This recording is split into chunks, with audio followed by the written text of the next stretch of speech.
Mic check, mic check. All right. So we're going to get started. I'm going to kindly ask that you all grab a seat, please.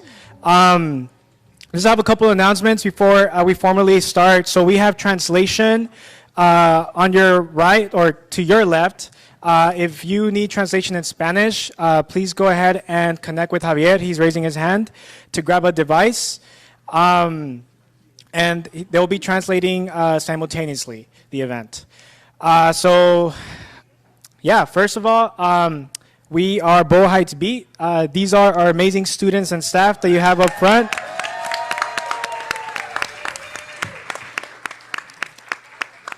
I wanted to have them up here because they've been working hard the last several months to make sure that this event is successful. And thank you all for showing up for our youth today and for your community. My name is Kevin Martinez. I am the Community Engagement Manager for Boyle Heights Beat. I was actually a Boyle Heights Beat student myself in 2011. Thank you. In 2011, I was part of the second cohort, and so now it is amazing to be back and working with the students of Boyle Heights. Up next, I'm going to introduce the Méndez High School principal, Mr. Bautista.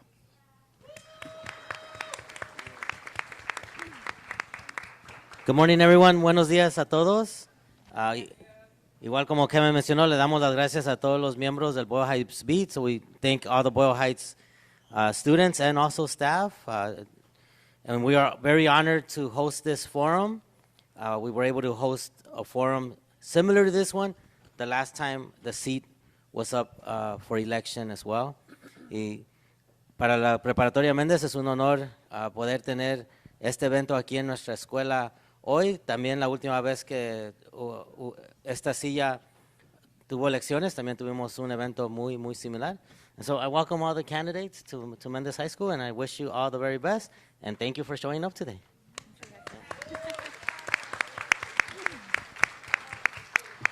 Up next, I want to introduce one of our partners, the LA Public Press, Mariah. Hello, hello. Good morning, good morning. I'm Mariah Castaneda, and I'm so excited and so grateful to be here with the incredible, amazing Boyle Heights Beat. For folks who don't know who I am, I'm the co-founder of LA Public Press, and we're news for LA people by LA people. Could all our LA Public Press folks, all the community safety folks, raise their hands, give everybody a little wave? Yay. We're an audience-first newsroom, which means our communities guide our reporting. So check us out at lapublicpress.org. We're on all the socials, and check out Smogland Radio, our podcast, and enjoy the forum. All right, and last but not least, we have the Boyle Heights Neighborhood Council, who is also one of our partners for this event. Thank you. Thank you, everybody. Hi, nice. Thank you so much for being here. We're very happy that we were able to make partner with everybody that's working here, because we are so excited that the students are getting so involved in this. This is very, very important. So, muchísimas gracias a todos los que están apoyando. Nosotros en el concilio estamos es un gran honor el poder ayudar a que los estudiantes se involucren de esta manera. So, nosotros somos el concilio vecinal. Nos reunimos los miércoles del último mes, y los que quieran visitar la página bhns.net. We are the neighborhood council. We meet the fourth Wednesday of the month, and you guys can visit us on bhnc.net. Thank you so much. Gracias. Disfrútenlo. Thank you. Gracias a todos los que participan. Gracias. Thank you. All right, so two more things. I also want to give a big thank you to our coffee sponsors. We got coffee from Picaresca, Barra de Café. And to Arctic Hotspot, also a locally owned coffee shop in Boyle Heights. One quick announcement for folks that need transportation from the forum to your home or to any location within City 14. please check out the table outside Butterfly. They're providing free transportation to folks. You can book your your ride ahead of time. You don't have to wait till the event ends. But yeah, just wanted to give you that information real quick. All right, last but not least, this is Angela. She will be our MC for today. She is a student at Roosevelt High School and our Boyle Heights Beat Group reporter. Hi, everyone. Hello. Good morning. I'm Angela Caliz, as Kevin just announced. I do go to Roosevelt, and I'm a senior there, and also a youth reporter with Boyle Heights Beat. Welcome to our candidate forum. We are glad to have you here today and to be able to host this. The Boyle Heights Beat team would also like to thank you for being here today. We appreciate you giving your time on a Saturday morning to learn more about who will potentially represent our community. Let's give yourselves a round of applause. Okay, so before we begin, I'd like to introduce our community safety team. You can identify them by their very pink, cute vests that are around here. And our community safety team will be ensuring our physical well-being and our safety here today, and are here to support our youth reporters. So leading this candidate forum, we're really asking all attendees to support our youth journalists so we can have a great forum today. I'll introduce our reporters who will be in charge of managing questions from the public. Ethan Fernandez, a senior at Bravo High School. And David Garcia, a junior at Méndez High School. Today, we will be hearing from 6 candidates. So, Genny Guerero, Teresa Hillery, Assemblymember Wendy Carillo, Ysabel Jurado, Dr. Nadine Diaz, and Eduardo Vargas.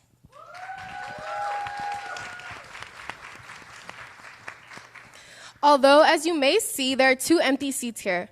One is from Council Member Kevin de León and one Assembly Member Miguel Santiago. Despite our numerous invitations, neither of them have confirmed.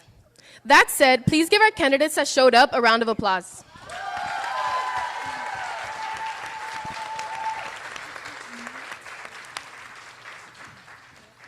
Now we're going to introduce our amazing youth reporters who will be moderating this event.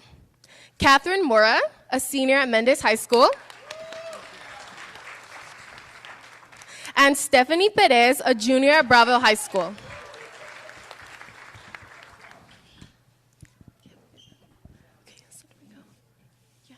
Okay, so now we will be passing it over to our moderators for this event. Thank you.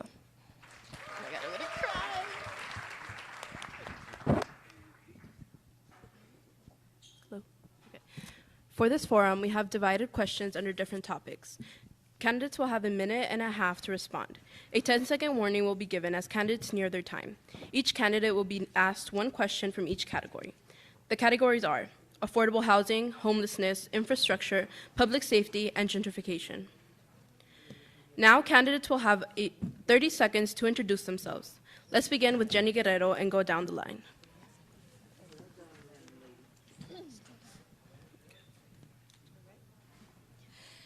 Buenos días a todos. My name is Genny Guerero.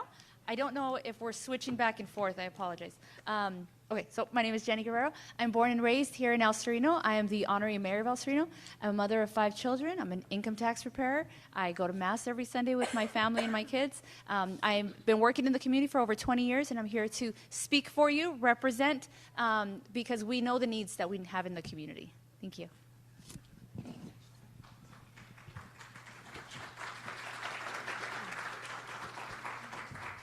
Good morning. My name is Teresa Hillery. I intentionally use my middle initial Y because Y matters. I moved to downtown Los Angeles about 20 years ago to start my legal career. I am well respected in the legal community. I serve on the, I'm a trustee of the board of the Los Angeles County Bar Association. I am the former chair of the real estate section. I serve on the government liaison committee of the Downtown Los Angeles Neighborhood Council. I hold a public leadership credential from Harvard Kennedy School of Government, and I believe life is precious. We all have a purpose, and we all deserve to live our best life. And that's what I desire to do for all of us in CD14. So thank you for having me. Check, check. What was the time, I'm sorry, for the introduction? 30 seconds. Buenos dias, good morning. My name is Wendy Carillo. I proudly serve as your assembly member in the neighborhood right next door in the 52nd Assembly District. Proud to have grown up in Boyle Heights, proud Rough Rider. And I'm running because I believe that I can bring the experience from Sacramento back home to be able to ensure that all of our families in Boyle Heights have access to resources to ensure that we're also helping our unhoused residents. The biggest crisis in Los Angeles, homelessness, mental health, which is why I fought so hard to ensure that we have $50 million to rehab the old General Hospital right here in Boyle Heights to be able to provide the beds, the shelters, the workforce development, and the resources to be able to help our community. We all need to roll up our sleeves and try to really ensure that our families are protected and that we have the resources necessary to be able to thrive as a community. Thank you. Hi, everyone. Hello, Tess. Buenos dias. Okay. Hi, everyone. My name is Ysabel Jurado. I'm running for LA City Council, District 14. I'm born and raised Highland Park, still living in the house that I grew up in. Because of the gentrification that I saw take hold of my community, I became an eviction defense attorney to represent renters and small businesses to prevent them from being displaced. And I know what it's like to have a neighborhood that our council member doesn't care about, because 10 years ago, they wouldn't answer our phone call, but now Highland Park, at the park by my house, the park there gets gardened twice a week, right? I know that doesn't happen here in Boyle Heights, where the streets don't get cleaned and the lights have been out for 5 months or more. And so wanting to make sure, like, we all live in the same district. We all pay the same taxes. We need the same services. Thank you.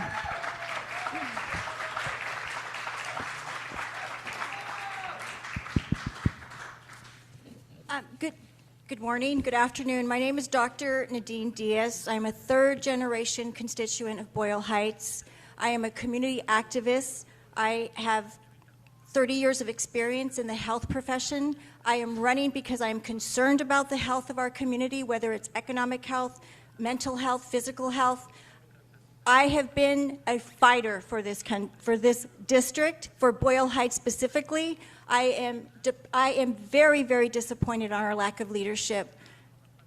Back in 1995, the MTA tried to relocate many of our families. They did not want to provide a relocation plan and provide money to our people. This is happening again. There is a land grab, and we need to work together because there's many different issues here. Thank you.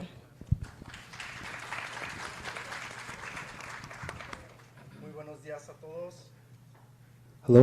Muy buenos días a todos. My name is Eduardo Vargas. My community calls me Lalo.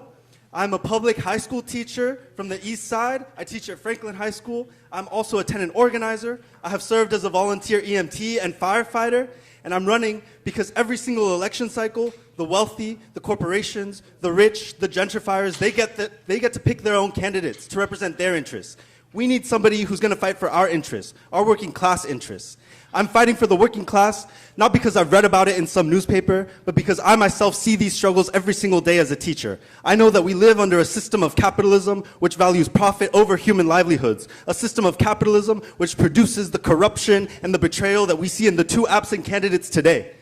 That's the kind of corruption that we need to stamp out, and we need to start building political organization of the working class of this city. Thank you.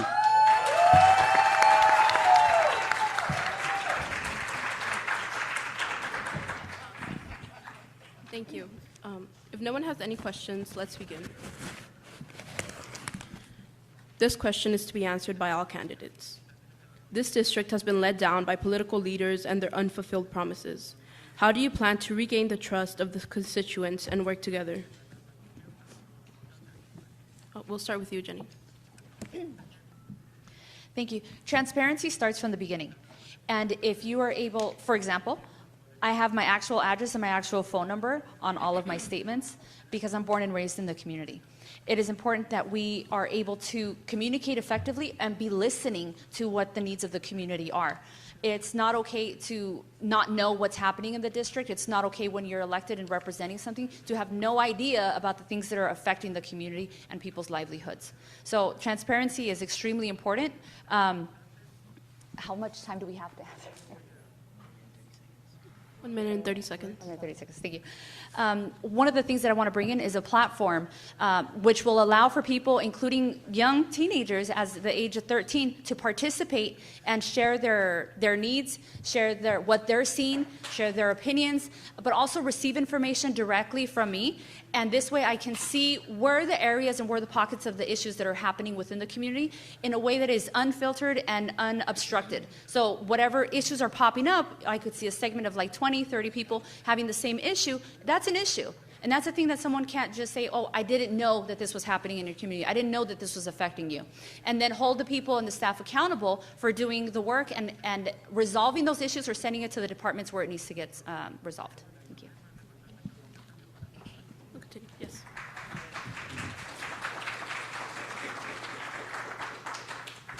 Character matters.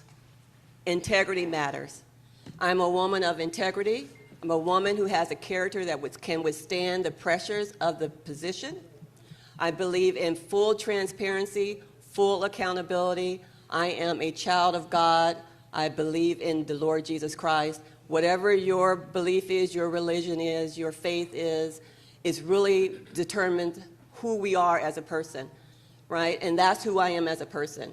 I believe in a higher power. So you can count on me to be honest, trustworthy, and like I said, full of integrity. I believe in full accountability, full transparency. My office will have, especially when it comes to money, full accountability. You'll be able to see where the money is going. I believe in having town halls and communication, open and honest, transparent communication on a regular basis. I believe in the neighborhood council system. I want to work with that system. I am going to work with that system. That system is where you have volunteers who are elected, but they are open to the public. So whatever we're doing, there's no back deals that will be done. Everything will be out in the front, and I will make sure that each neighborhood council engages all of you. I want all of you involved in the neighborhood council because all voices need to be heard. All voices should be heard, and we need to work together and hold each other accountable. I'll hold the community accountable. The community will also hold me accountable, and that's the only way we can do it. And that's how we can bring trust, restore trust back into CD14. Thank you. Thank you. Trust begins with the candidates that are here today. The representatives of City Council and the Assembly member that represents this community are not showing up. What does that say about their leadership here? I want to applaud the candidates that are here because we may disagree on some issues, and we are clearly running to represent this community, but we all live in this community, which means that we all have to find a way to work together to improve the lives of the residents of Boyle Heights and all the people of Council District 14. Trust begins by showing up. I've been showing up for this community for the past 7 years that I have been elected into our California State Assembly. I'm proud to have worked so hard to ensure that the women of Boyle Heights and the East Side who were sterilized without their consent at LA County General Hospital are finally being recognized and seen for something egregious that happened in the state of California. I'm proud to have been able to fight for hundreds of millions of dollars for the worst environmental disaster in our community, and that was the DTSC Exide battery plant contamination that contaminated 10,000 parcels across Boyle Heights, across Southeast LA, and various other communities. And the reason why it wasn't as big of an issue in the newspaper and the media, why? Because it affected low-income communities of color, Spanish speakers, immigrant communities, undocumented communities. Trust begins by showing up, and I hope to be able to do that for you at LA City Council. Thank you.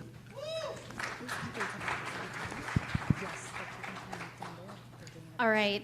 I think that how you run your campaign is emblematic of how your you run your office, right? And so trust begins on the campaign trail. And for me, to rid ourselves of corruption is to not take corporate interest money from big oil, from gas companies that pollute our neighborhoods, from the prison industrial complex, which kills our brown and black neighbors in this district. And so that's why I haven't accepted a dime from any of these organizations, because I don't want to be beholden to them, right? I'm proud to say that this campaign has raised $350,000 off of the backs of community members in this neighborhood throughout CD14 and of folks that are working class, and that's who I'm going to be beholden to. So it starts with how we fund our campaigns. When we get in office, I'm committed to co-governance. Look, I'm not from Boyle Heights. You are the best representatives of your district. You know what's happening on the ground, and I'm here to listen to you and to be an ally and not a roadblock. And that's why I'm committed, even on our campaign trail, we have a preference for hiring people that live locally in the district. We have a Boyle Heights organizer, and we're committed to doing that when we are in office, because, you are the best representatives of this district, and it's almost time. And want to make sure that your concerns, your needs are uplifted and centered in policy making. Yeah.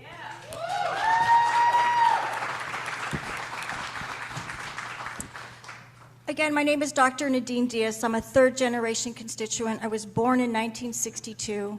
I have been fighting for the past 40-plus years. I have seen the land use development take place without any of our participation process, without any of our input. We need to stand up to the occasion. You are the leaders. We are not the leaders. You are the leaders.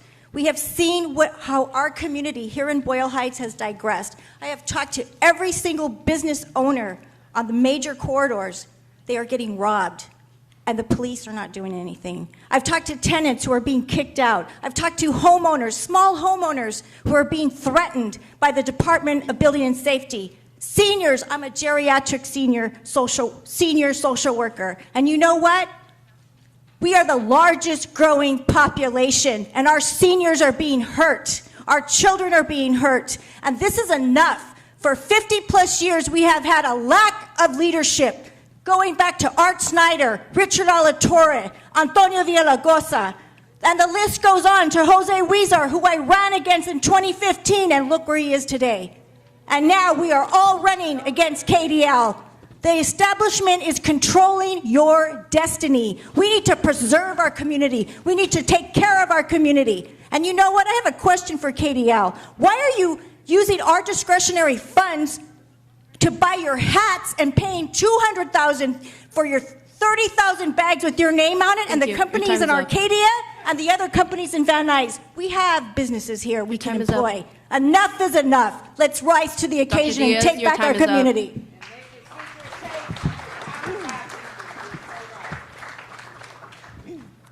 So throughout this entire campaign, I have still been a full-time teacher. I still have grades to turn in next week. I have been embedding myself as a tenant organizer in the working class struggles of our community. I've defended tenants from becoming evicted, even though it's not my job to do so, but because we know that only the organization of the working class can truly defend the working class. My campaign is committed to the working class because we're running a socialist campaign. Socialism is about putting political and economic power in the hands of the people. Socialism is the closest form of government to the people. Right now, we have the furthest thing from that. The offices of CD14 are open from 8 to 4 or 9 to 5. What working class person can even access these offices? None of us can access them. They're blocking us off because they don't want to hear from us. They don't want to hear our needs. As a tenant organizer, as a teacher, I see all of the needs in the community on the ground. What my campaign proposes is that we don't need to be beholden to the political establishment. We don't need to be beholden to wealthy donors. We don't need any of that. If we start to capitulate to their interests, that's when we lose. We have nothing to lose by answering to the demands of working people first. We have nothing to lose by answering to everything that our communities truly need first. That's what socialism is about. Socialism is about building political power amongst us. We're the people who wake up every day, who teach, who care for the sick, who build the structures. We should be the ones calling the shots.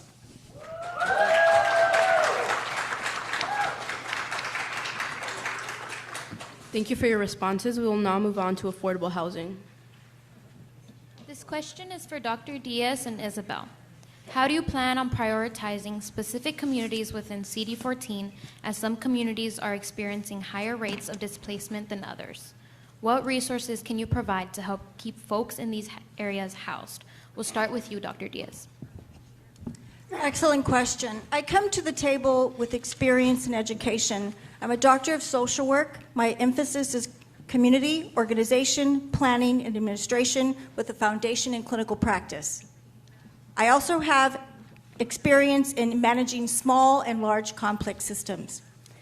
Affordable housing. Everybody has a right to live in a safe community, in a productive community, and with access to resources. Our basic city services have not been met. How will I plan of action regarding housing? Again, we need a pathway to home ownership. I thought that was going to happen back in the 90s when East LA Community Corporation was on that path. But unfortunately, it didn't go that way. We have seniors who are living in isolation. I'm advisory council for the Department of Aging for the city. And you know what the main three things are? Food insecurity, isolation, and homelessness. We have families, undocumented families. We have long generational families living here, small homeowners. We are being pushed out.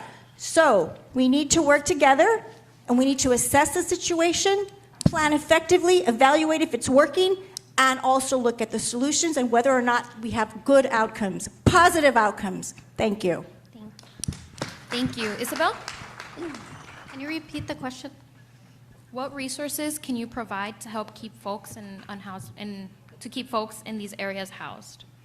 Thank you. With the eviction tsunami coming up, our current council member and city council voted to increase the rent by at least 4% and 6%. That is something I saw happen as an eviction defense attorney, and even on the campaign trail, where I met a senior who makes only $900, pays $600 in rent for a studio, get it increased by 6%, and now only has $200 left every single month to live. How long is he going to be able to live there? In order to keep people housed, we need to disperse the COVID-19 rental assistance that we've allocated. That's $380 million that we allocated to people, and we've only given $30 million. That dollars need to go to the tenants who need the help, and got it. The second is adjusting the relocation assistance amount. I don't know if you all went to the resource center outside, but if a senior is being relocated from their housing, they get $13,000 in relocation assistance. How much is that going to give you to live on for a year before they feel the pressure of rent and become displaced and, like Dr. Nadine Diaz was talking about, fall into homelessness? Third, I want to look at the county's mom and pop, small mom and pop landlord renters relief, because we are unfairly pitting tenants against small mom and pop landlords when we know we're just being crushed by the same system, and we shouldn't be punished for all trying to just get the piece of the American dream. So looking to how to bring that into the city. Now, when it comes to... Thank you. Your time is up. Okay, thank you. This question is for Assembly Member Carillo and Eduardo. Last year, the LA City Council voted to allow rent increases on rent-controlled units. This comes while the cost of groceries, transportation, and healthcare in the Los Angeles metro area is estimated to be well above the national average. If elected, how would you help people who are struggling to afford to live in CD14? We'll start with you, Assembly Member Carillo. How much time do we have? 1 minute and 30 seconds. Thank you. Thank you for the question. In the State Assembly, I have worked on this issue quite directly. We have allocated millions and millions of dollars to the County of Los Angeles that also go to the City of Los Angeles to be able to benefit and help ensure that people are able to stay housed and that they're able to pay their rent. We have also worked on programs that ensure that small mom and pop landlords have the opportunity to access those funds, especially when they're also struggling to pay their mortgage. A pilot project that I would like to do for Council District 14 is ensure that we have universal basic income. We know that if someone has an opportunity to have access to resources and funding, they also have an opportunity to pay their rent, feed their families, and simply ensure that they're thriving individuals in our community. We need more resources for our community. Council District 14 is incredibly divided when it comes to income levels. Eagle Rock is one of the most affluent communities in the entire city of LA, yet Boyle Heights is a community whose average income is less than $30,000. There is a project that's being proposed right on Cesar Chavez Boulevard where it's luxury housing that starts off at $2,000, $2,500 for a single one-bedroom apartment. That is not something that this community can afford.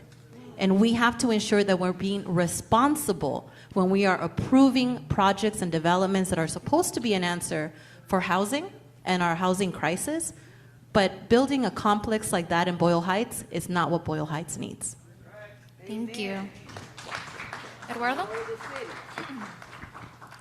A city as wealthy as Los Angeles has all of the resources to guarantee housing as a human right. But that's not just a saying. We have all of the resources to seize all of the empty units in this city. We all saw how in downtown there's those luxury apartments that got graffitied. We know that there are tens of thousands of units all across the city just like that one that are sitting empty for the extravagance of speculation, of investment, or as vacation homes. The city has the resources to seize those empty units and guarantee them as housing for the people. We also need to be housing homeless people immediately on the city's dollar. We cannot continue to sacrifice individuals at the altar of capitalism, at the altar of profits. Again, a city as wealthy as Los Angeles can do all of this with a relatively short amount of time. We also need an overhaul of the housing department and building and safety department. As a tenant organizer, I've seen how these departments drag their feet. And by virtue of that bureaucracy, they end up serving the interests of the landlords and of the gentrifiers in our community. We don't need that. We need these to be staffed by people who are tenant organizers themselves. Just co-governance is not enough. We need to actually put leadership and funding and structure into these departments so that they become people's departments that fight for what we actually need in our communities. And we need to cancel all of the COVID-19 rent debt. People are still struggling to pay that off. And if we can't cancel it immediately, we need to increase the threshold that people can get evicted at, but that buys us time so that we can cancel all of the COVID-19 rent debt. Thank you. This question is for Genny and Teresa. We've heard from residents that applying for affordable housing is confusing, and many times they are not even aware of application dates. How can you help, and what resources can you make available to help residents apply for affordable housing? We'll start with you, Genny. Thank you. It is absolutely confusing. It is very difficult. So our district is comprised of a lot of different types of people, but we have a technology gap within our community.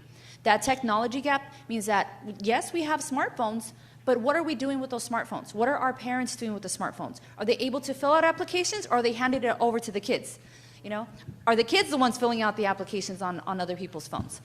So we need to have locations and centers, whether it be within the council district or within, the council district offices, or even within the nonprofit organizations that are in the community, to assist people in filling out these applications and helping them do that follow through.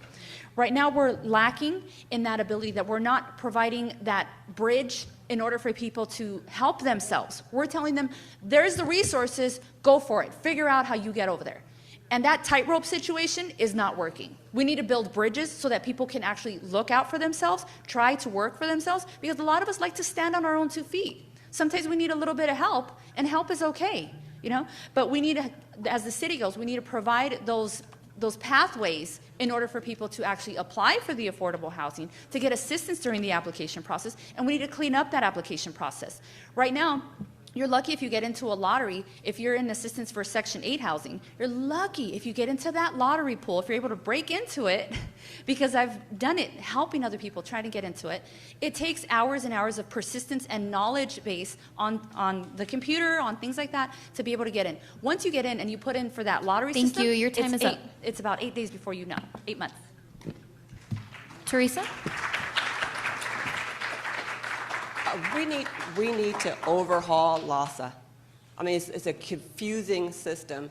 I tried to help someone who was looking for housing, and the pressure, let's say I didn't have pressure, right? The person who I was trying to help has pressure. They weren't able to do it.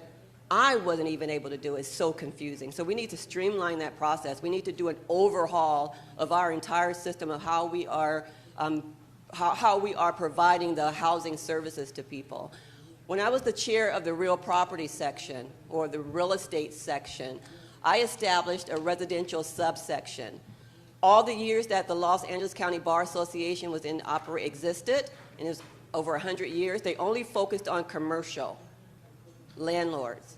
But when I got in, under my tenure, I switched it and I focused on the residential, people who are tenants.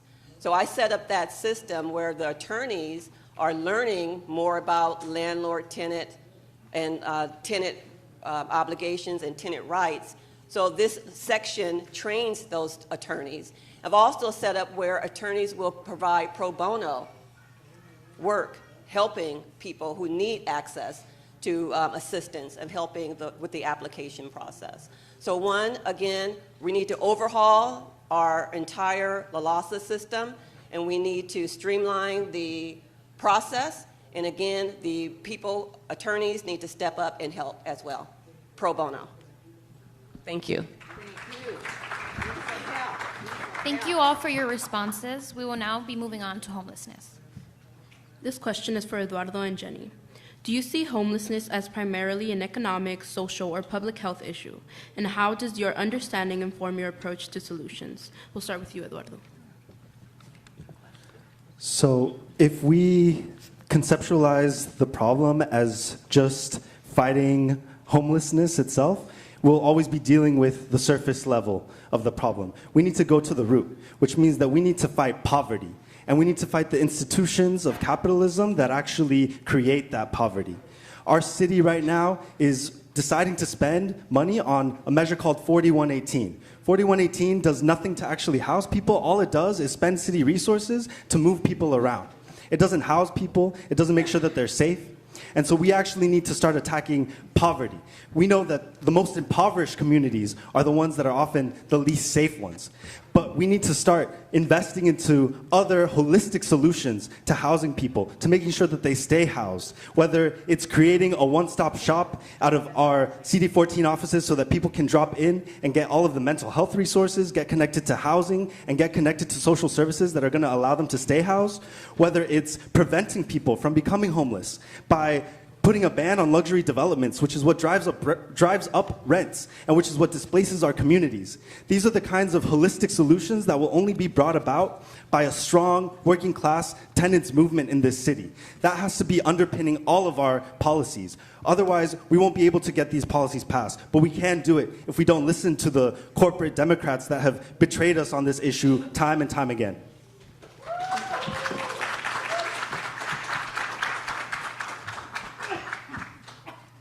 Thank you. We need to really address what homelessness is. So homelessness affects different people in different ways. So we have people that are living in RVs. If you ask someone that's living in an RV, they typically don't consider themselves to be homeless. You have people living in tents. You have people living on sidewalks. You also have families that are struggling, that are cohabitating, living in another person's home as an entire family together. Those are all different forms of homelessness. Now, when we look at encampments, we're very much affected by the encampments that are out on the street. But what happens with very large encampments is that the gangs actually infiltrate those encampments. And so what we're seeing isn't only a homelessness issue, but it's also a gang issue of the gangs taking over, charging the rents there, and doing what they do under the cover and the guise of people that are actually homeless. So it changes the conversation. Instead of us having pity for people that are in need, we're now demonizing them as well. So We need to look at all of that, understand that it has so many different dynamics. We need to change the requirements before a person is actually offered services when they become homeless. So right now, we have to go 6 months, 9 months, a year of being documented by an organization such as LASA and other organizations that are out there doing the work. If they're not already reported as homeless, you have to wait that timeline and get into the back of the line so that you can receive services. Unless you decide to act a fool and disrupt the entire neighborhood, then you'll get housed kind of quickly ahead of the line of the people that are respectfully waiting for their time to get assistance, to get into homeless, to get into shelters, to get into these things. Now, the shelters that are being provided are inadequate. Thank you. You know? Time's up. Thank you very much. This question is for Assemblymember Carillo and Ysabel. Many residents in the neighborhood have voiced concerns over not being involved not being involved enough in conversations regarding developments in the neighborhood, such as when folks protested proposed projects at Sears Tower. What will you do to ensure that folks feel their voice is heard in such instances? We'll start with you, Wendy. Thank you for the question. The most important thing that we can do as elected leaders is work with community leaders to ensure that all voices are at the table. Sometimes that's hard because folks have different opinions. The issue related to the Sears Tower would have brought in our unhoused community from Skid Row and other areas into the Boyle Heights community. My first job as a 16-year-old going through the Roosevelt High School Regional Occupation Program was at Sears. Those were hundreds and hundreds of jobs for our community that are no longer available. Part of being engaged is ensuring that we have cultural, language, and community outreach that represents the community that the outreach is going to. If you are expecting Spanish language speakers, first generation Latinos to come to a community forum, you can't just text them. A lot of our community has flip phones. My grandmother had a flip phone for the longest time. She's not a smartphone user. So community engagement, cultural and language access, ensuring that we have proper representation is critical. I want to thank Inner City Struggle. I saw some young people with the shirts that are here today because they do the work in Boyle Heights and other East Side communities to ensure that everyone is engaged, regardless of their language, their income level, their opportunities. It's important that everyone is engaged and comes to the table with ideas and that their voices are heard. Thank you. Thank you.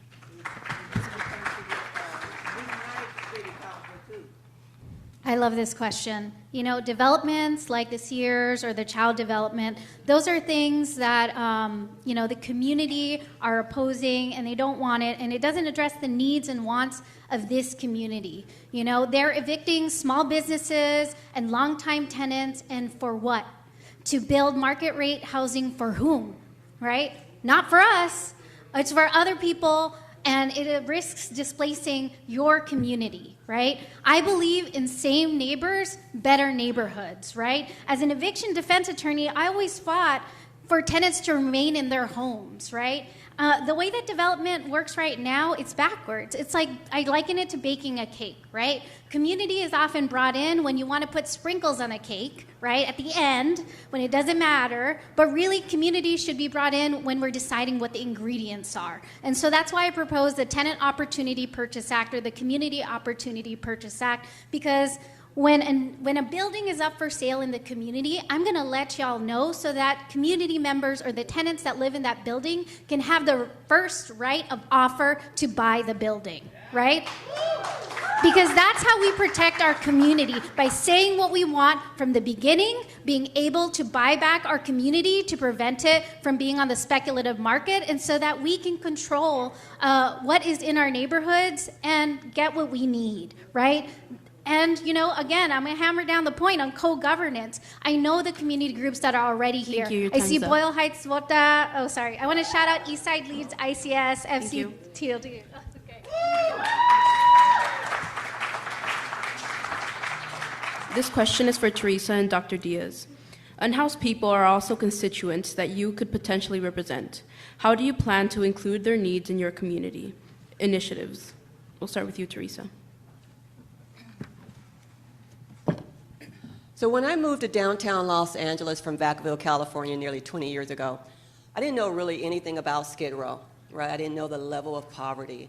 unfortunately. But as soon as I found out about it, I joined a church on 6th and San Pedro. I don't know if you guys know the area. Have you ever been to Skid Row?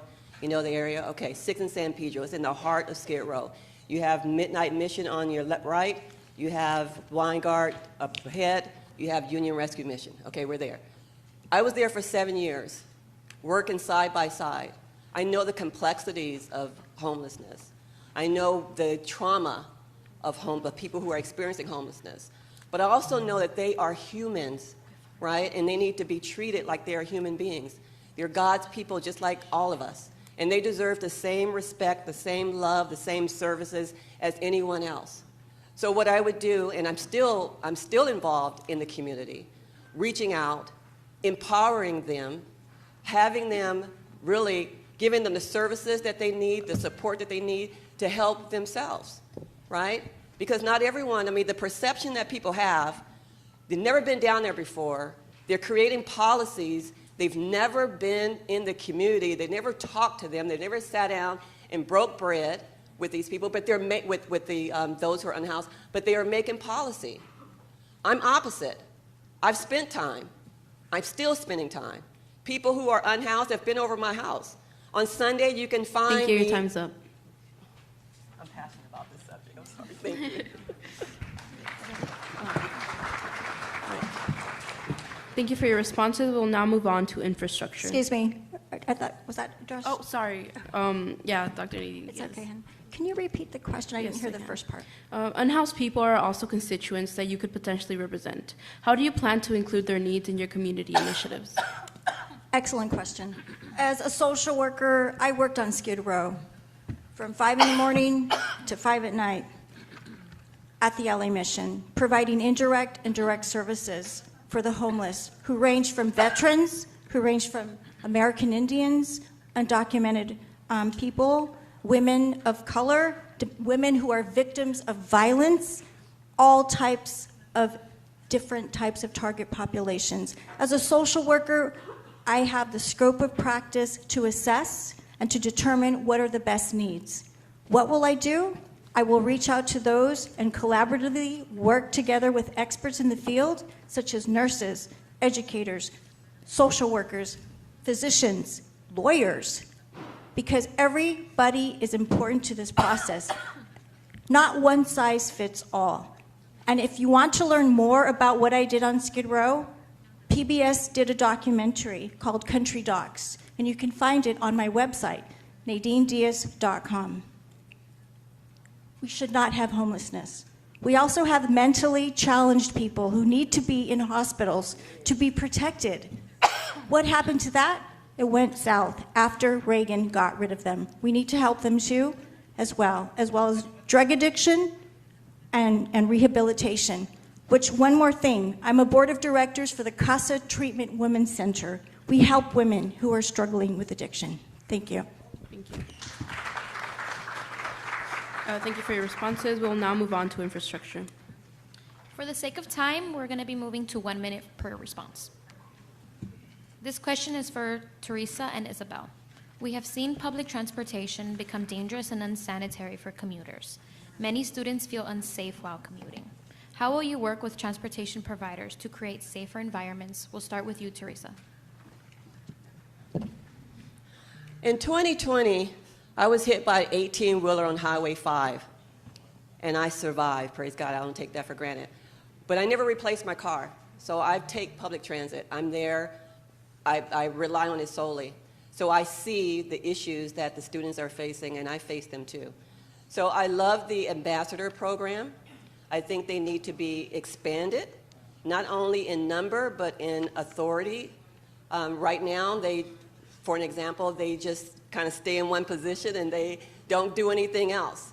You know, in terms of, oh, I was told to stay here. We need to empower them so that if there's an issue on if there's an issue on the train, they need to be able to address that issue, whether it's calling 911 and getting a response, or perhaps engaging if they're safe to do that. So I will expand the ambassador position. I will make transportation free for everyone. I believe we need to have it free, and also make sure people are held accountable for their actions. Thank you. Isabel? Yes, public transit is a huge passion of mine, because, of Teresa's, accident. My mom had a disability. She had to use public transit. Public transit for working class people is the only option for them to get to point A to point B. Also, improving public transit is a huge safety issue. In Boyle Heights, we have the more traffic fatalities out of everywhere in the city. And last year, more people died by car than they did by homicide. And so to make it safer, we actually need to improve our public transit by making it accessible and reliable. We need more transit, thank you. We need more transit lines that meet people where they're at, fix the first and last mile problem so you can get to the train station without having a car. And even if you need to get a car there, you can have a parking lot that's there, because looking for a parking spot at that time takes too much time. And I'm of the opinion, and the studies have shown, that if you build it, people will come. So we have more reliable no, not cars, more reliable public transit. You make it free. People feel safer when there's more people on it. Thank you. This question is for Eduardo and Dr. Diaz. Pedestrian safety is a big concern for Boyle Heights. Last spring, a teenage boy was hit while crossing the street and lost his leg. What will you do to make our streets safer? We'll start with you, Dr. Diaz.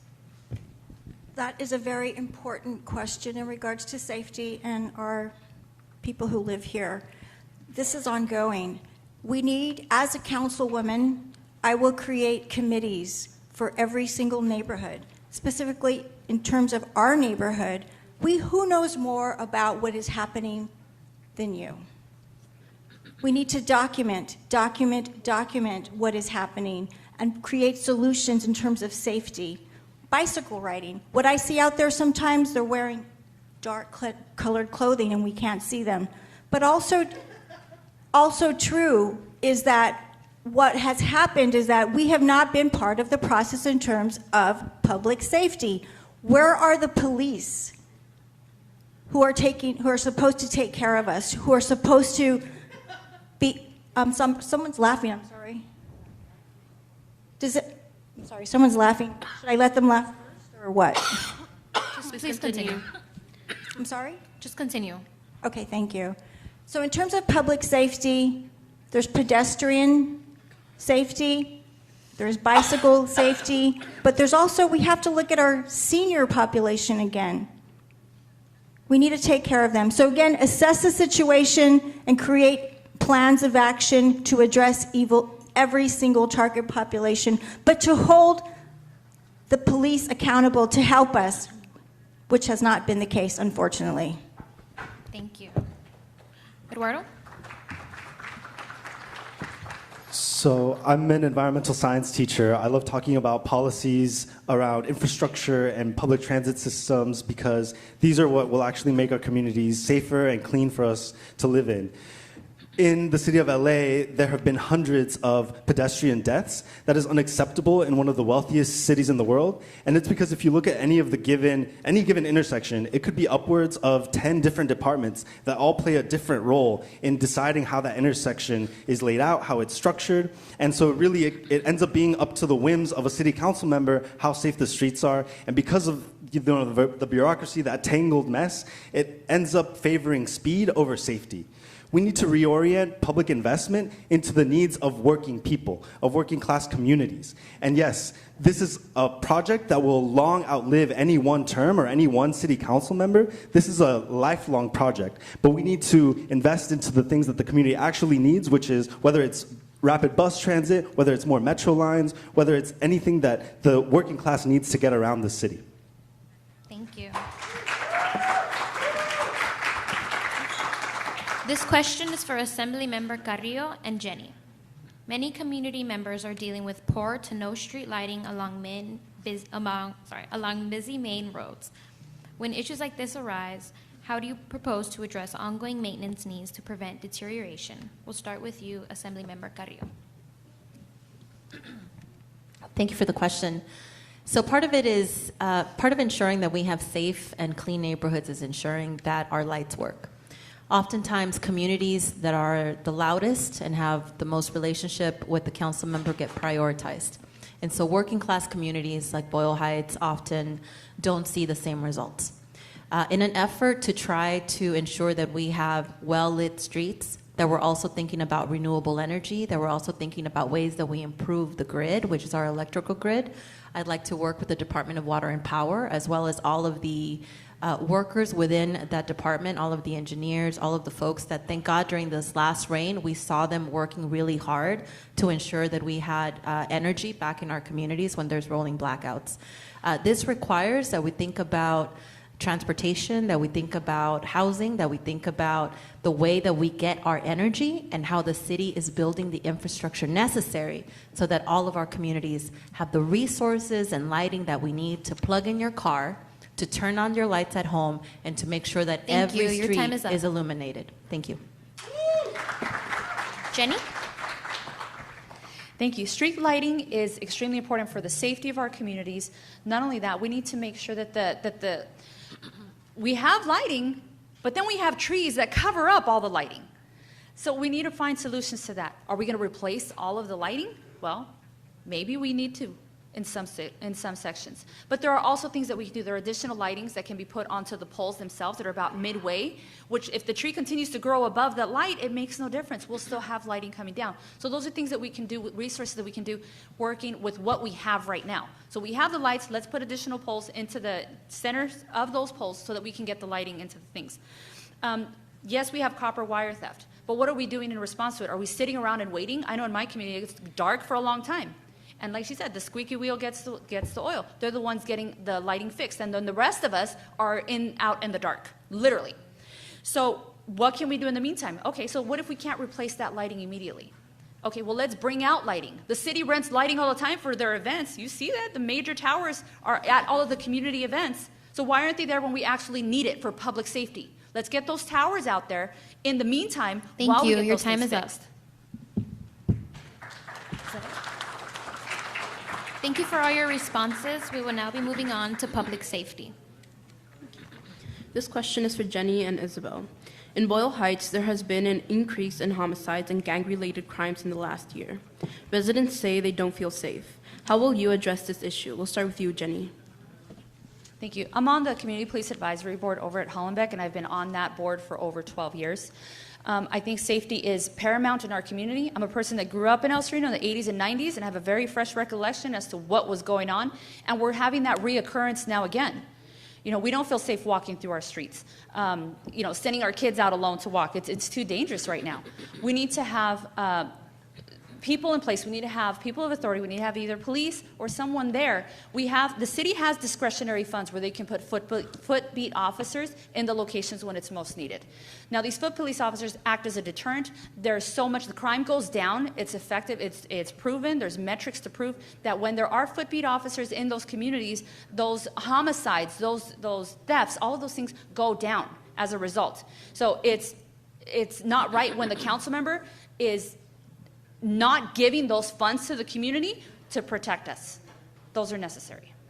Thank you.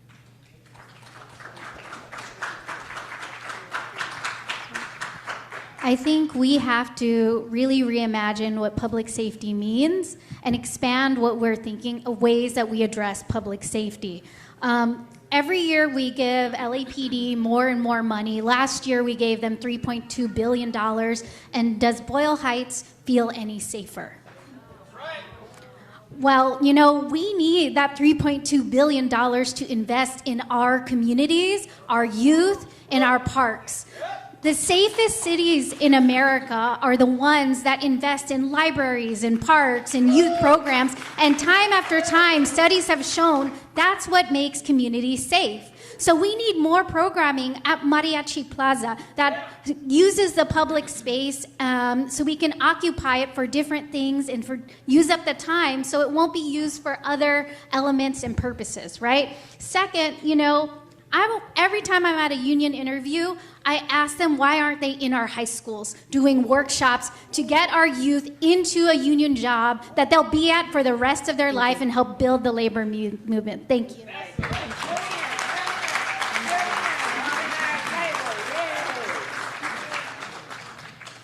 This question is for Assemblymember Carillo and Teresa. In the past, the majority of council members voted to increase the police budget. It is important to highlight that even Mayor Bass has noted that communities like Boyle Heights don't always want to see more police. Where do you stand on this issue? How do you envision public safety? We'll start with you, Wendy. Thank you for the question. I support the mayor's budget proposal, which includes ensuring that our public safety dollars go to the communities that they need to go to. Right now, we are facing a shortage of 400 police officers, an additional 400 shortage in firefighters as well. The sentiment around society related to police needs to change.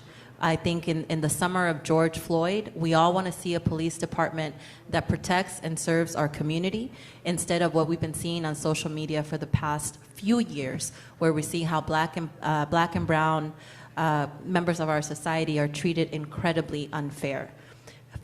There's a little bit of history. Following the Rodney King riots, LAPD actually created its first program of community policing that has been in effect for decades now. We need to ensure that community voices and programs for youth are prioritized, which is why I fought for $50 million for public school programs and after-school funding in partnership with law enforcement to serve our youth right here in our community. Thank you. Teresa? You know, I am concerned about the status of the police and the community relationship. Community is saying, look, I'm afraid when we're over-policed, we're not respected. The police are feeling like they're dejected, they're deflated, and they're not supported. I think we need to bridge the two. We need to bring them together. Together we work together to make a stronger community. I also believe that resources in our community make us safer. Right? So I do want to see more resources in the community to benefit the youth for different youth programs.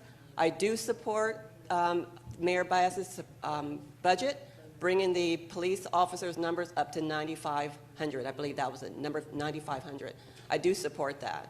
Again, I think that we need to work together. I don't like the fact that we're pitting one against each other. It's not that. We're all here together. We all have to live here together. We all have to work together. We need to make sure the police are held accountable for their actions, but we are to be held accountable for our actions as well as a community. Thank you. This question is for Eduardo and Dr. Diaz.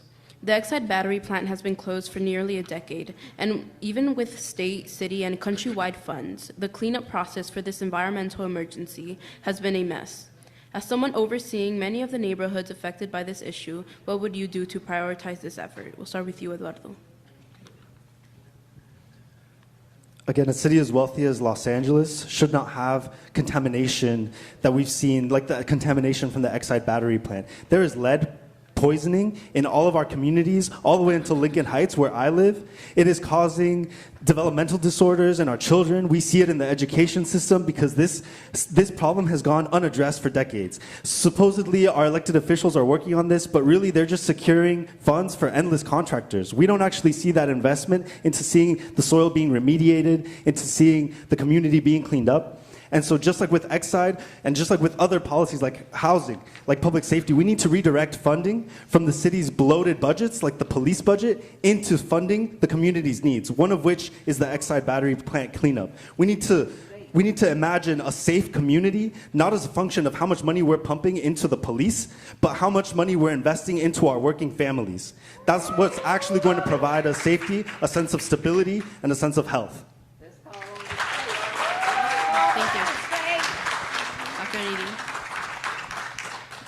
Exide, it's not over. I know the families who were the first relocated, and they all have cancer. I talk to them every day. Monday nights, join us, Resurrection Church. Monsignor Moretta has meetings to talk about Exide. Historical.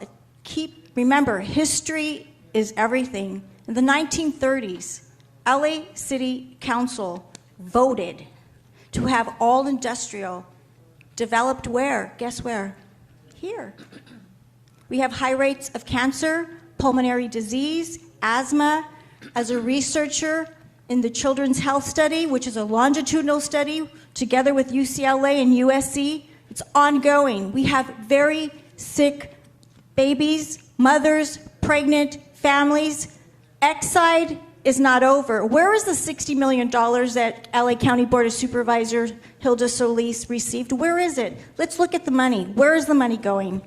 Please join us at Resurrection Church at 6 o'clock Mondays.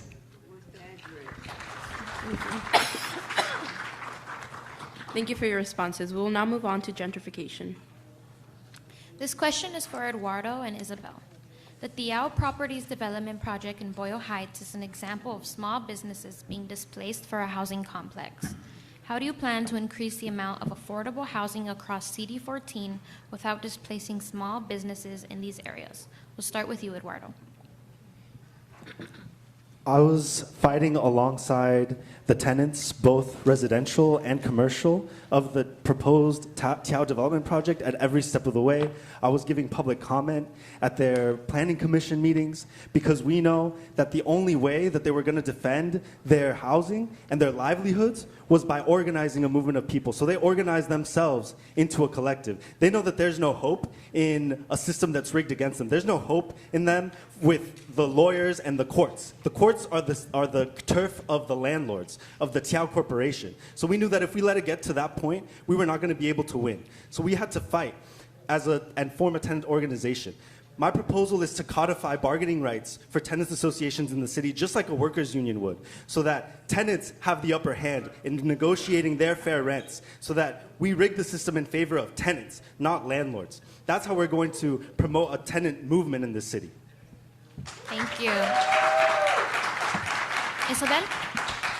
Even before the fight for this development, I've been in the trenches fighting against displacement of tenants and small businesses because I saw gentrification hit Highland Park and watch neighbors and businesses I love go out of business, right? And so in order to ensure affordability for housing and for small businesses, you know, we need to make sure that there are long-term affordability covenants on the buildings that are actually affordable. Right now, it's only for 20 or 30 years, and those are expiring in a lot of buildings in Boyle Heights. We need to make sure that they can stay affordable for even longer. Second, you know, when affordable housing is built, oftentimes you have to go through this system and it doesn't have a preference for people that live in the neighborhood right now. So making sure that when there are new affordable housing developments, they have a local preference for people that can be housed in them.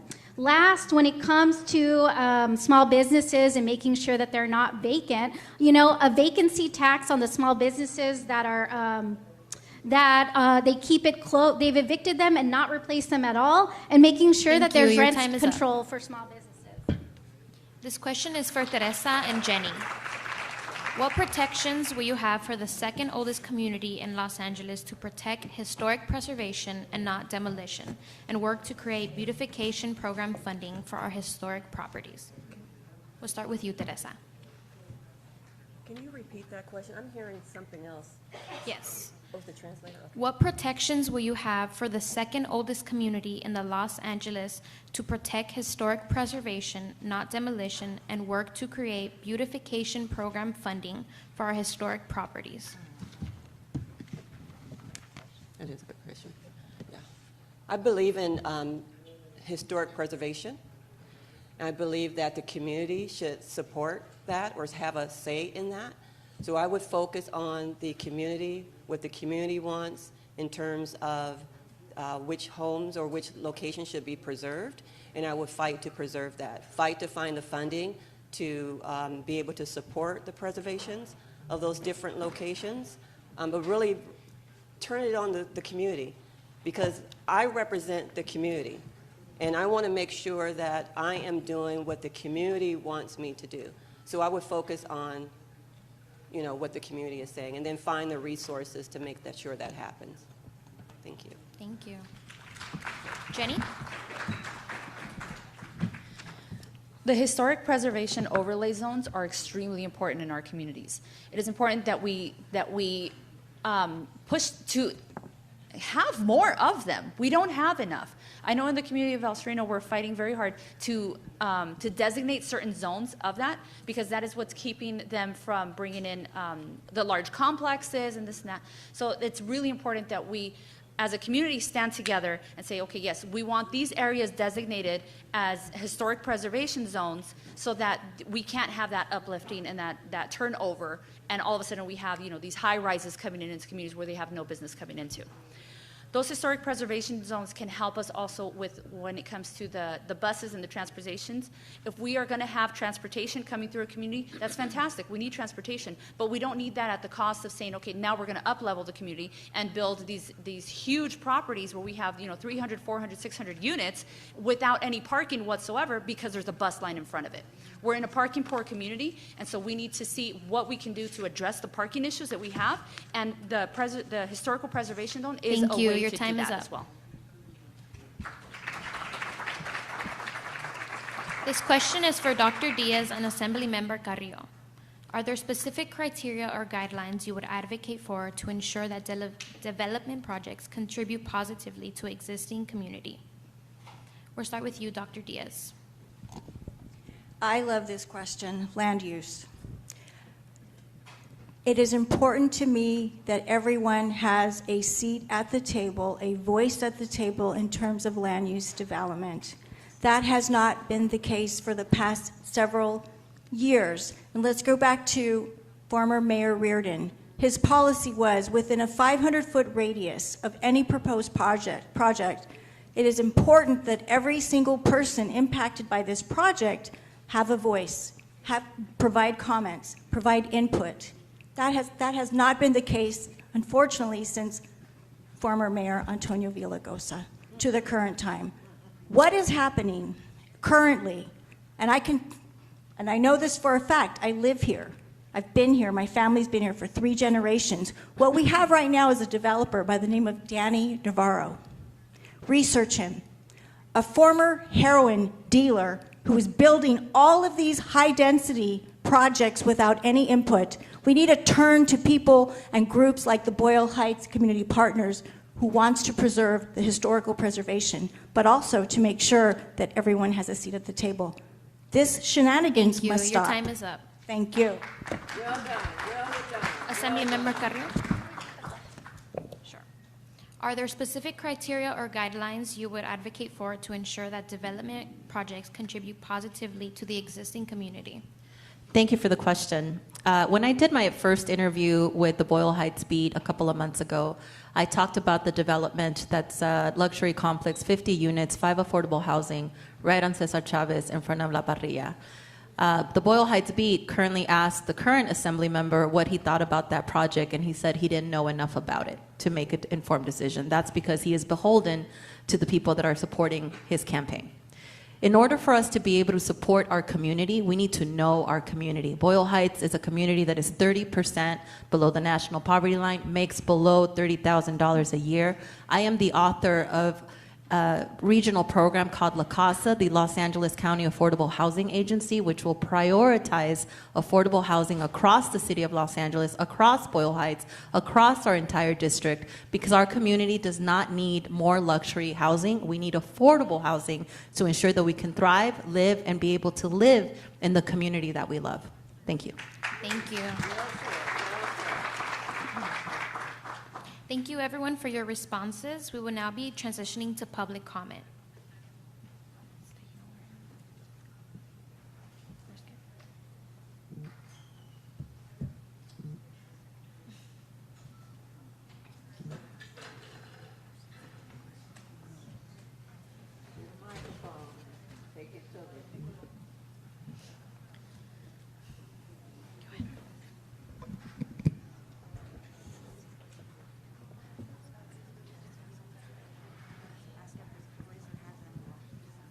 If anyone has a question, please raise your hand and the mic will be brought to you. You have 30 seconds to ask your question. Candidates will have 1 minute to respond. And one question to one candidate, preferably just for time's sake. So raise your hand if you have a question.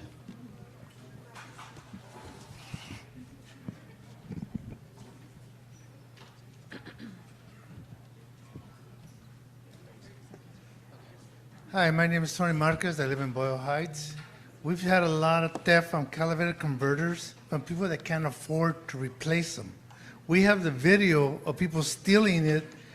LA police said they want to see it. They didn't have to see it. We have the two guys stealing it and their car, and we even took it in person. They ignored it. So what could you help us with that? Who's the question for? Any of them. I'll answer the question. So thank you for the question on the theft of catalytic converters. I've had several friends whose catalytic converters have been stolen. On the state level, we have implemented policies that allow our law enforcement to be able to ensure that our public is safe, that they're able to go after theft, retail theft, theft for catalytic converters. But in Los Angeles, again, to the question earlier, we have a shortage of law enforcement. So we need to figure out a way that we as community work together with law enforcement so that we are able to find the solutions to those answers. If you are a thief, you should absolutely go to jail. No one in our community should be able to get away with theft and harm to our communities without facing the consequences. And I think right now we're in a very interesting place when it comes to public safety, but we need to be realistic about ensuring that our communities are safe, that those cars work to be able to get to work, drop off your kids at school, and be able to go on with your day. Thank you. I would say also is go to the top, because if a police officer is saying we're not going to support that, as a councilwoman, talking to the captain saying this is important to the community, this is what's happening, I need for you to get on it.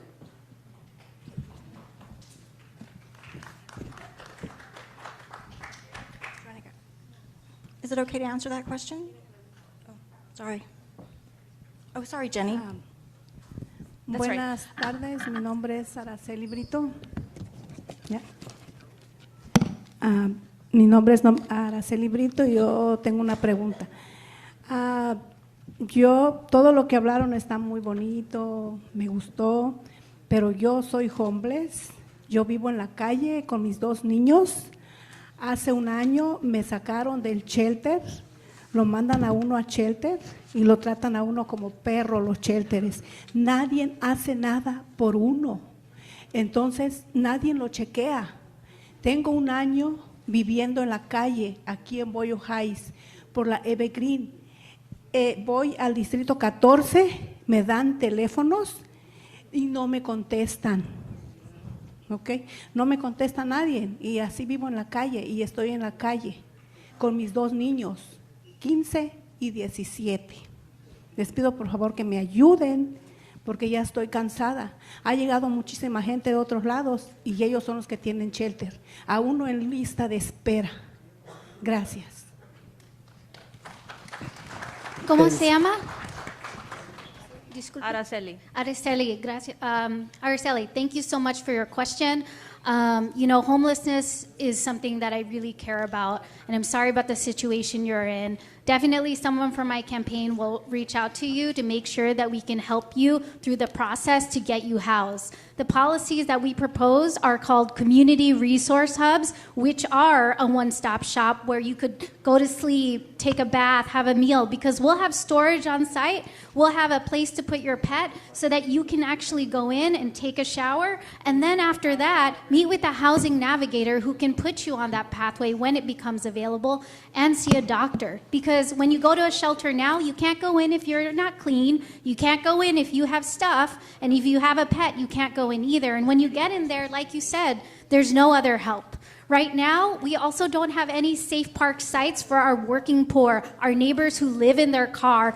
And in Council District 15, there's 2 of those where our working neighbors can park their cars safely. And last, we need more interim housing where people, I still have 10 seconds. We need interim housing in this district so that folks like you can have a bigger place to stay than just a tiny shed with a bathroom inside. Because right now, there's no bathroom. You have to walk in the middle of the evening to go to a bathroom at these tiny sheds. So thank you, and we'll be in touch.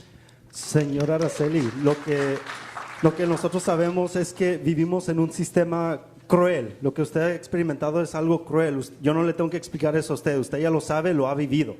y este es el sistema del capitalismo, este es el sistema que favorece a los ricos, que no favorece a la gente ordinaria.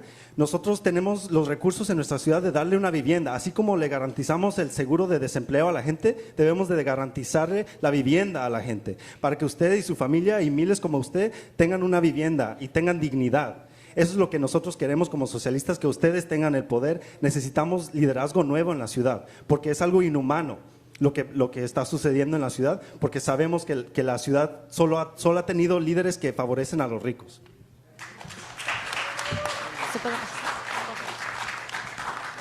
¿Puedo contestar o seguimos con preguntas? Hi, good morning, good afternoon. My name is Dulce, and I would like to know we know that path to home ownership is a way that we could empower young professionals that unfortunately they do the right thing, they go to school, they have good jobs, but they can't afford to live here. They can't afford to live in El Sereno, where one time that's where you were able to purchase your home, as I did, in Boyle Heights or in Lincoln Heights. Highland Park, no se diga, $1 million, right? And so we see this. What are your plans for a pathway? Definitely we have to assist, our unsheltered community, but what are your plans for a home pathway to home ownership? And I'll start with Wendy and whoever would like to take the other one. Thank you for the question. In the California State Assembly, I actually was part of the negotiations that created the California Homeownership Dream Program.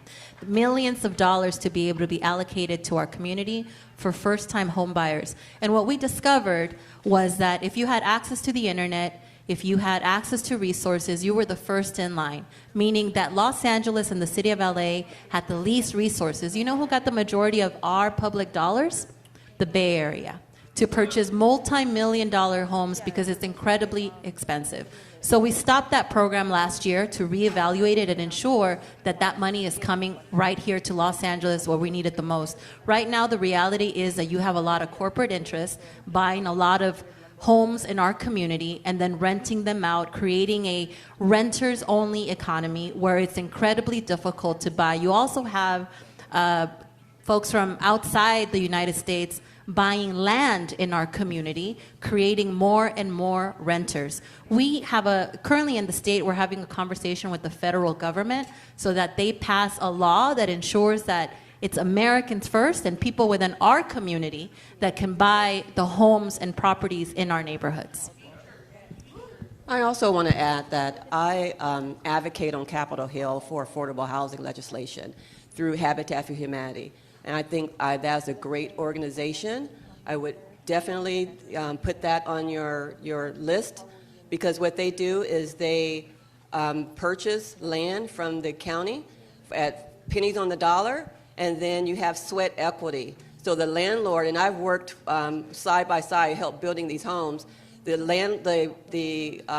owner will work side by side, sweat equity. They also teach you how to manage your finances. So once you get a loan, because a lot of people don't know about loans and terms, they walk you through that, and then they help you make sure that once you get into the property, you don't lose the property. So I would suggest Habitat for Humanity. There are other organizations out there as well, and when I get into office, I'll be expanding those organizations, because I do believe wealth, generational wealth is with home ownership. Why pay for the landlord to pay off their mortgage when you can be paying off your own mortgage? And I tell people, if you can afford to rent, I know it seems bad and it is hard, but if you can afford to rent, you can afford to own. My father told me that years ago, and I couldn't believe it until he papered it, showed me on paper that that's true.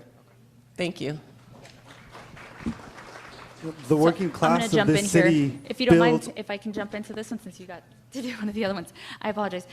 So there are a lot of lots that are available in the area. But one of the fears are when you see certain lots is, will all of your funding go into figuring out if there's footing? Because a lot of our zones are subject to liquefaction. And if you have, $100,000 to build a house and you're going to spend $75,000 trying to find the footing as to where it is, how is that helping you? Where are you building? So you end up losing that. Now you're in debt and you weren't able to build a house as it is. We're in the city of Los Angeles. I think the city should be able to help us find out where that footing is so that you can build a home. So that if you choose to purchase it there, to purchase that land, that should be something that the city should be affording and should be helping with. We have many locations in our city as well that you have to pave your own street because there's no access to them. And so that takes a lot of the funding as well. We're in the largest city in Los Angeles, in the United States, second to New York only. And we don't have sufficient paved streets so that the people can get to it. That's where all of their money is going. So we need to provide those things, provide access for those streets, access to sewage, because a lot of people still have septic tanks in our communities. We need to provide sewage. We need to provide streets. We need to provide these things so that people can come in. That is time. We do have time for 4 more questions, so we'll move over to the left side. Excuse me? What resources do you plan on providing, if any, in order to help the unhoused? And the question's to whoever wants to answer. What's the question?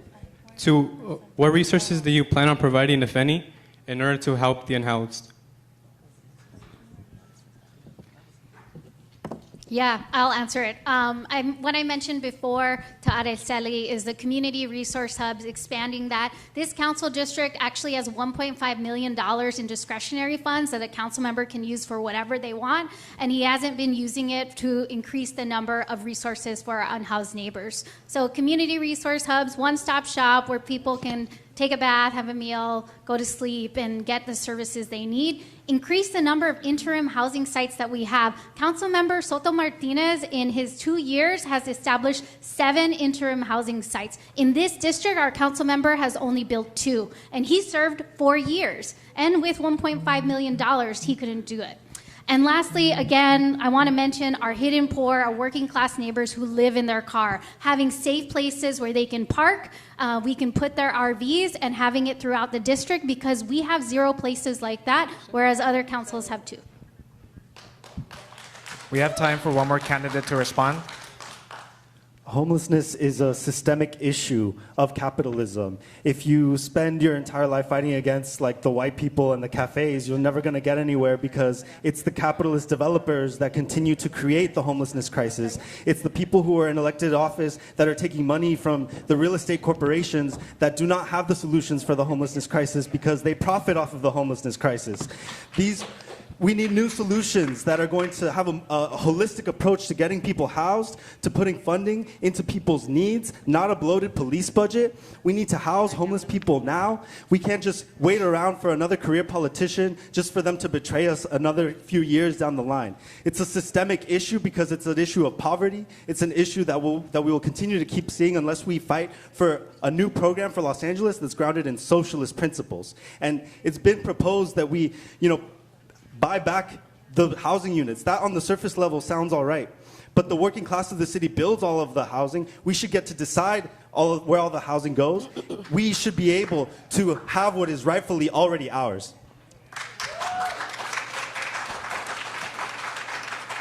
I will be very brief.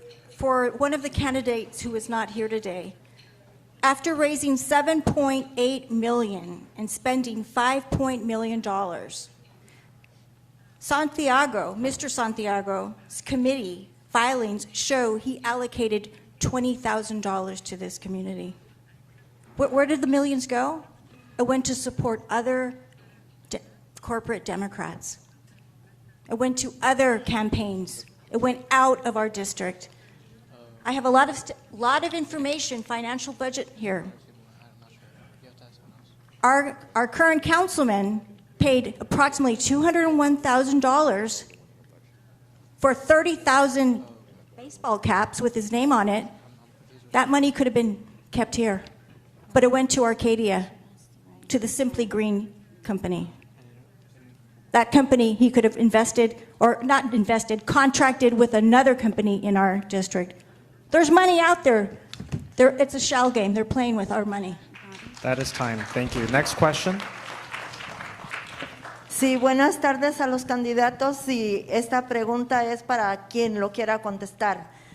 Yo tengo más de 40 años viviendo en esta área de Boyle Heights y tenemos el barrio en una oscuridad, y lo hemos reportado muchas veces a nuestro concejal Kevin de León, y hasta ahorita no ha puesto las luces en los postes, y tenemos unos focos que están adaptados en los postes de madera porque se necesita mucha iluminación porque hay violencia. pero hasta ahorita no hemos recibido ninguna contestación ni ha hecho su trabajo. Queremos un concejal que no se vaya a sentar allí, que diga, pues estoy trabajando, pero aquí tenemos la muestra que no están trabajando. Tenemos mucha necesidad de un concejal que trabaje de verdad, no nomás que esté agarrando su sueldo y nosotros que damos el voto nos olvide. Ya estamos hartos de estar en eso. Gracias, y quien lo quiera contestar, contéstenlo. Muy de acuerdo. Su comunidad está sufriendo igual como mi comunidad aquí del Sereno, de la misma capacidad, de que llamamos y dejamos informes en la oficina del concejal y ellos llegan a un punto donde le dejan de contestar a uno. ¿Y dónde quedamos nosotros? Con la misma en la oscuridad. Entonces es necesario, esa es la única promesa que voy a hacer en la comunidad, es de siempre estar presente y estar apoyando a nuestra comunidad en esas necesidades. Estas necesidades que ellos significan que son necesidades básicas, son necesidades tan importantes para la seguridad de nuestras comunidades. Es muy importante y yo le aseguro eso, que sí vamos a ver cómo podemos alumbrar nuestras comunidades para que tengamos un lugar más sano para vivir. Gracias. Because of time, we will go ahead and move to the next question, and then we have afterwards one more question, and we're going to have to wrap up public comment. We apologize. Thank you so much for this opportunity. I'm Granny of Service Employee International Union 721, here to have a voice for our members that we care about, that lives in these communities that are affected by all, especially that Exxon battery company.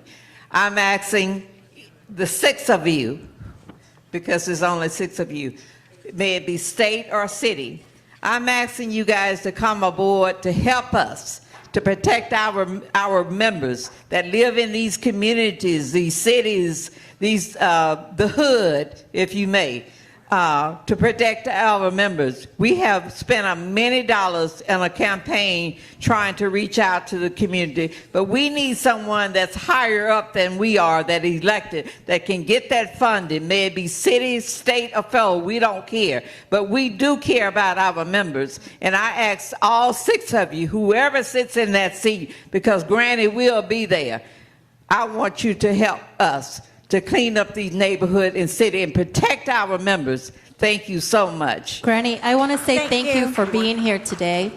Excuse and me. I also want to excuse me. say the union that the candidate that your union endorsed is not here. And that's something this gentleman right here that SEIU 721 endorsed did not show up to this forum or to the Boyle Heights community. All of us are here. Thank you.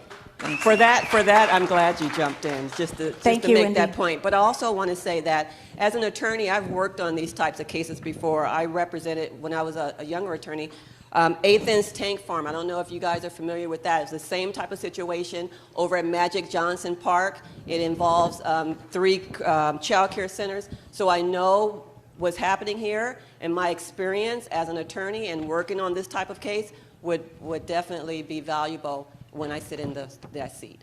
Thank you. I'm a proud member of my union, UTLA, United Teachers Los Angeles. Just this year alone, we stood in solidarity with our union brothers and sisters in SEIU Local 99. We shut the whole city down. That was the beginning of a hot labor summer. Yes, our union siblings, it's important right now that we stand together and we build a coalition of unions that is going to bring about the change that we need for the working class of this city. We shut this city down because we are the ones who run this city. All right, in the interest of time, we're going to move to the next question. I do apologize, but we are running out of time. Union, I'm an SFA union member in SEIU. Let's all mobilize right now. Let's start collecting phone numbers and let's start mobilizing and demanding for our rights, period. Hi, good afternoon, everybody. I'm Jenny Lucas, Vice President for External Affairs and Advancement at California State University, Los Angeles, belonging from District 14. I'm here to represent all 24,000 students at our university. Currently, at CSSA, California State Student Association, it was brought up last year around July that there's going to be a 5% increase yearly for our students in higher education. I'm telling you all. And all of you parents know if you have children, students that belong at a CSU, Cal Poly, Cal State LA, Cal State Fullerton, you all understand. But the issue for Cal State LA is that we have a 10% parking for our students for parking, and they have parking permits. And me as a commuter, having to commute from Bell Gardens, California to California State University, Los Angeles, and for me to be paying that 10% is very unfortunate because I also have my other expenses. There's food insecurity, homelessness, students that have to be living inside their cars, very unfortunate. So if any future candidates, please have a heart and take action and eliminate at least that 10% of parking permit. Thank you. Thank you. I'm actually a Cal State University professor, Dominguez Hills, and other universities within the CSU system. I see it, I hear it, I feel it. My students tell me I'm living in the car. We don't have housing, we don't have food. We're paying these exuberant prices for our tuition while the fat cats are getting 6 figures, okay?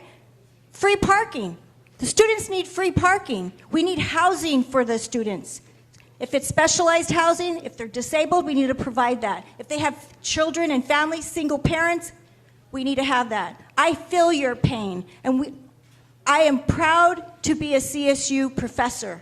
And you know what? I will stand in solidarity along with my colleagues to boycott, to protest, to demand no more. We should have free tuition, free education. It is a right. Just quickly, I am a CSU graduate. I'm on it, Sacramento, CSU Sacramento. Woohoo! I'm on it, so let's connect, and I'll be there. I want to chime in because I was a pregnant teen commuting to school from Highland Park all the way to UCLA.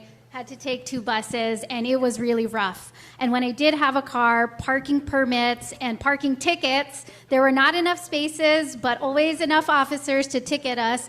And with the bloated budget that the CSU has in their reserves, that they are demanding this from our students, they're trying to take money from our faculty, even though when their service that they're trying to provide is a quality education for you. So they can take that out of their budget and take care of you. And at the end of the day, you know, I'm here to stand with you and support you. And like Teresa said, and Nadine said, let's connect because we are here. This campaign's a moment, but we're really building a movement here. The city of LA should be really requiring the school to have that free parking because not only is it a burden for you, it's a burden for that entire community of University Hills that is along that whole campus because when the students can't pay for the parking, where are they parking? On the really tight residential streets where there is no space. The school can take up that cost and the city should be putting pressure on them to do so. Sorry, thank you all for, I'm sorry, we're running out of time. Thank you. Thank you all for the candidates for your answers, and thank you all, the audience, for asking your questions. So now candidates will have 1 minute for their closing statements, and we're going to start with Eduardo. It's been an honor being with you here today and to talk about the issues that happen because of the crises of the system. We have a housing crisis in the city. We have an environmental crisis in this city. These are things that the system of capitalism will never be able to solve because capitalism is the crisis. We have a system that values profit over human livelihoods, and that's what we need to put an end to. We know that the working people of this city who wake up every day to make the city run should be the ones running this city. It would be a mistake to assume that just because somebody has held elected positions, that just because somebody is a lawyer, or just because somebody is wealthy, that they have all of the answers to our problems. It would be equally a mistake to assume that just because someone talks like us or was born and raised with us, that they're going to fight for us. What matters in this election is what they're willing to sacrifice and put on the line for the working people of this city. That's what matters. Who do they answer to? Do they answer to the working class or do they answer to the political establishment? That's what is at stake in this election.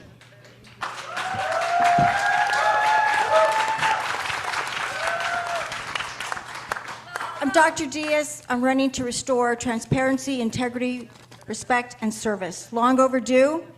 Each council person gets paid $19,000 per month from our taxes. What has happened? At least 7 of them have been indicted, and the others are in trouble. So what is going on here? Follow the money. Follow the money. Follow the money. Follow the money. And our representatives have not had the heart to think about our families, our children, our businesses, our artists, our educators, the people who pay their salaries. We have a right to the seat at the table when it comes to land use. We have a right to make the decisions on what happens. The health of this community is in dire straits. We are dying economically, mentally, and we need to get together and push back. We must push back, and the time is now. We need a woman on that seat, and that woman needs to be me.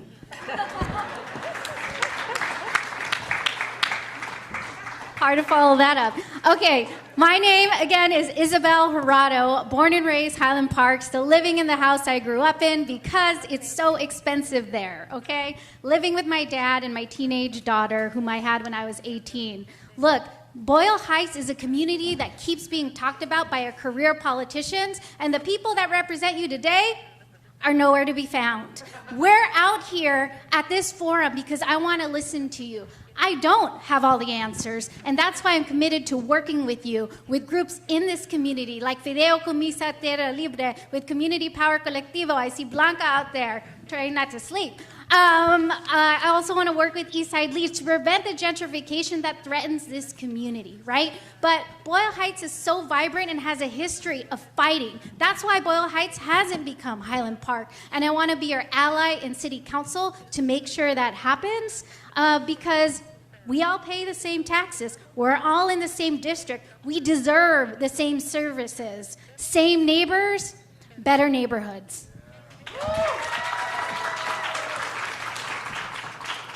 Thank you. First, let me thank the Boyle Heights Beat and all the students that put all of this together. A big round of applause for them. A big round of applause for all of the candidates who showed up for Boyle Heights. I am a daughter of Boyle Heights. I am a formerly undocumented young person in this country. I had a pathway to residency and citizenship, and I chose to run for office 7 years ago because I wanted to see representation for my community in our California state legislature. And I'm running for city council now because I believe that we can do better. We absolutely deserve safe and clean streets. We need to prioritize the biggest challenges, homeless and mental health crisis across Los Angeles, ensure that we unite Eagle Rock to El Sereno, to the Northeast, to downtown, to Boyle Heights, to Skid Row. And we have an opportunity to create a better Los Angeles, and it starts with us. Wendy Carillo is where you can go for more information, and I'd love to have your vote and your support for this election. Thank you very much.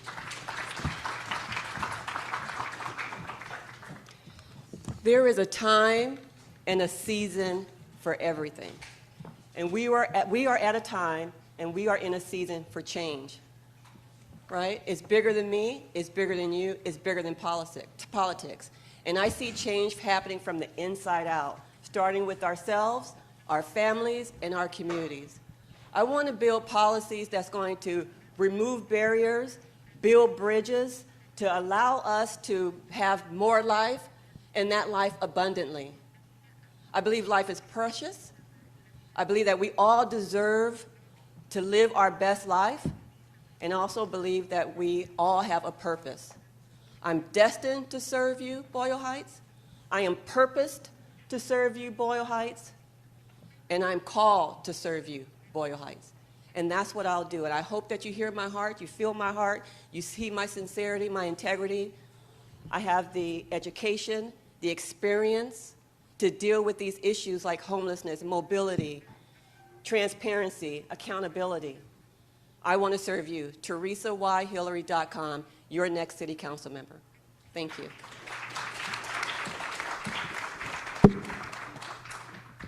No, pues ahora me tengo que acercar más. Les quiero dar las gracias a todos por habernos acompañado, por haber estado con nosotros. Yo les quiero recordar que yo soy hija del distrito, crecida aquí en El Sereno. Soy madre de 5 niños que están aquí. Soy hija de Carlos y Violeta Urbina, padres mexicanos, que muchas gracias, soy primera persona nacida aquí de mi familia, pero yo estoy aquí para dedicar y para hablar por nuestra comunidad.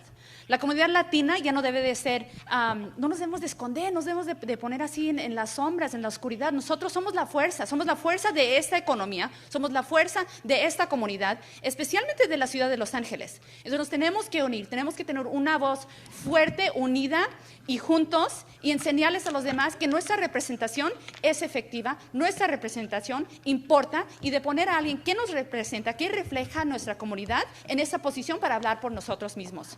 Mi nombre es Genny Guerero, síganme en mis redes sociales y en mi correo, mi website que es gennyguerrero.com. Muchísimas gracias por estar con nosotros. Hasta luego.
Muchas gracias. Muchas gracias. Gracias.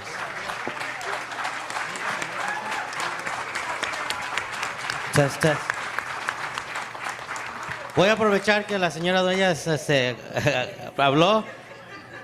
There's a teacher being blocked downstairs. She needs to leave. If you own a Honda license plate 7YMR264, Honda 7YMR264, if you could, it's a black Honda. Black Honda. So you could please move the car. She's been waiting a while, and so she needs to leave. Thank you so much. Gracias, señora Dueñas. Thank you all for coming here today, and thank you for the candidates for attending and being a part of this. And I'd like to thank everyone for showing their support and being very respectful to the space and the people here. A big round of applause to our team for setting this up and our youth for running this event.